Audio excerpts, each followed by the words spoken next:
आतंकी हमले से जुड़ी एक और ब्रेकिंग न्यूज सामने आ रही है। मॉस्को हमले पर रूस ने बड़ा दावा किया है। जांच एजेंसियों ने जानकारी ये दी है कि आतंकियों ने यह बताया है कि लोगों को मारने के लिए उन्हें 5 मिलियन रूबल यानी कि करीब 45 लाख रुपए की सुपारी दी गई थी। आपको बताएं कि रूबल रशिया की ऑफिशियल करेंसी है। आधी रकम आतंकियों को पहले दे दी गई थी और आधी बाद में मिलती। हमले को अंजाम देकर सभी रूसी सीमा से यूक्रेन घुसने की फिराक में थे। हमले को अंजाम देने के बाद भीड़ की आड़ में आतंकी फरार होने में कामयाब हो गए थे। आतंकी एक सफेद गाड़ी में बैठकर भाग रहे थे। ब्रांस्क इलाके में रूसी सुरक्षा बलों ने जब इनको रोकने की कोशिश की तो आतंकियों ने गोली चला दी और फिर कार से उतरकर जंगल में भाग गए।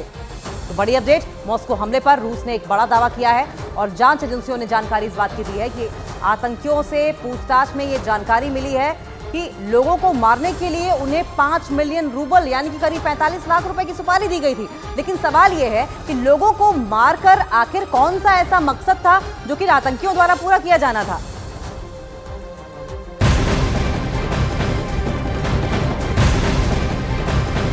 तो वहीं रूस के राष्ट्रपति पुतिन ने यूक्रेन पर एक बड़ा आरोप लगाया है। पुतिन ने कहा है कि हमला करने के बाद आतंकी यूक्रेन भागने की फिराक में थे। उनके लिए पहले ही एक रास्ता बनाया गया था। रूस ने यूक्रेन सीमा से हमलावर पकड़ने का दावा किया। वहीं यूक्रेन के राष्ट्रपति जेलेंस्की ने रूस पर पलटवार किया है। जेलेंस्की ने कहा कि पुतिन हमले के बाद यूक्रेन पर दोष मढ़ने की कोशिश कर रहे हैं।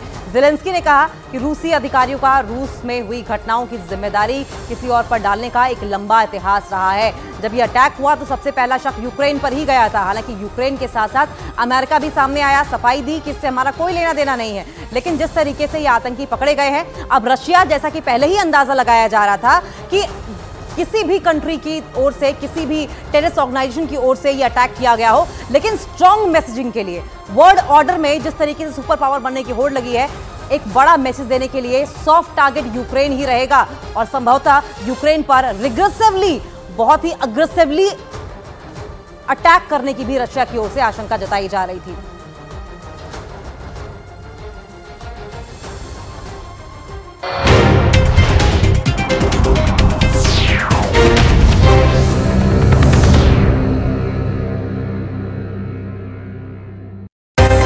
इस्तीफे की मांग बीजेपी कर रही है और यह सियासी संग्राम लगातार चला आ रहा है।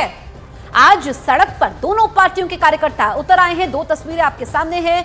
आम आदमी पार्टी एक तरफ विरोध प्रदर्शन कर रही है, दूसरी तरफ बीजेपी का कहना यह है कि अरविंद केजरीवाल को नैतिकता के आधार पर इस्तीफा देना चाहिए। और वहीं आम आदमी पार्टी के संयोजक अरविंद केजरीवाल पर शराब घोटाले का आरोप लग रहा है और इसी के मद्देनजर दिल्ली बीजेपी ने राजघाट के पास प्रदर्शन किया। उसके बाद बीजेपी के विधायकों, सांसदों, कार्यकर्ताओं ने महात्मा गांधी की समाधि पर भ्रष्टाचार के खिलाफ लड़ने की शपथ भी ली है। जो संकल्प है वो दिल्ली को भ्रष्टाचार मुक्त बनाना है और उस लड़ाई को हम लगातार सड़कों पर लड़ रहे थे और उसमें हमने देखा कि दिल्ली के भ्रष्टाचारी मुख्यमंत्री आज हिरासत में हैं।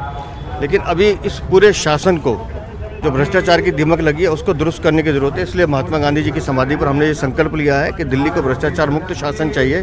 उसके लिए आवश्यक है कि दिल्ली की जनता के साथ मिलकर एक बार पूरी सफाई करनी जरूरी है। और जिस तरह की भाषा अरविंद केजरीवाल या उनके समर्थक बोल रहे हैं, अब तो माननीय कोर्ट में भी ये स्थापित हो गया है कि 45 करोड़ रुपये का ट्रेल सीधा सीधा गोवा के चुनावों में किस तरह से दिया गया है। तो जब इतना बड़ा घोटाला, इतनी बड़े रिश्वतखोरी आपने की है तो फिर सड़कों पे प्रदर्शन नहीं, आपको शर्मिंदगी से डूब जाना चाहिए। तो दिल्ली शराब घोटाला मामले में अरविंद केजरीवाल की गिरफ्तारी के बाद आम आदमी पार्टी, बीजेपी और ईडी पर हमलावर है। आज आप नेता आतिशी और सौरभ भारद्वाज ने प्रेस कॉन्फ्रेंस करके कहा कि ईडी को 2 साल की जांच में कथित घोटाले का 1 रुपया भी बरामद नहीं हुआ, जिसके जवाब में